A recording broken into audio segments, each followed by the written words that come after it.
ini cara menginstalnya. Di sini ada beberapa langkah cara menginstal prosesornya. Yang pertama, lokasikan soket zip. Nah, di sini kita sebagai contoh, ini adalah beberapa komponen hardware komputer. Di sini ada motherboard, ada namanya fan, adanya namanya memori, ada namanya rangkaian baterai dan sebagainya. Di bawah fan itu ada yang prosesor. Langkah-langkah sebelum melakukan instalasi atau kita harus melakukan instalasi prosesor dulu.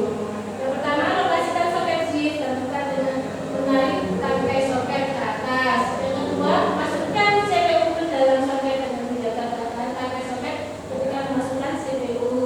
Ketiga, ketika memasukkan CPU harus memperhatikan orientasi yang benar dan posisi khusus termasuk ke soket. Empat, dorong ke bawah CPU, kembalikan letak dan SIM. Yang keenam, rangkaian kabel fan dan kipas.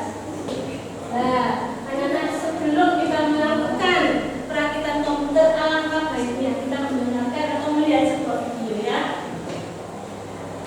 Pemasangan prosesor yang seperti saya jelaskan tadi ya. Jangan sampai balik di sini banyak kakinya, tapi sering.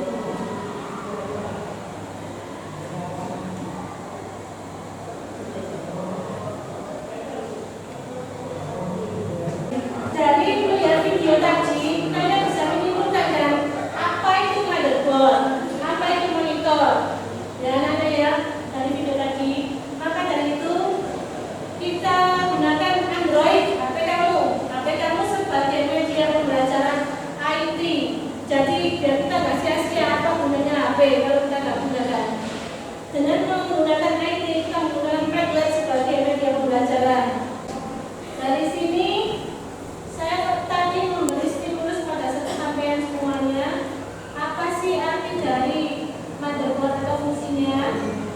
Di sini ada Cindy yang sudah menjawab. Ini tadi saya memberi pertanyaan apa fungsi dari motherboard dan monitor. Di sini ada beberapa anak yang sudah menjawab, yaitu Muzizatus Hasanah. Motherboard berperan penting untuk menghubungkan komponen-komponen di dalam komputer agar dapat beroperasi dengan lancar. Sedangkan fungsi monitor sendiri adalah untuk menampilkan data komputer secara visual. Ada Maulidatul, ada Fadilatul, dan masih banyak yang lainnya.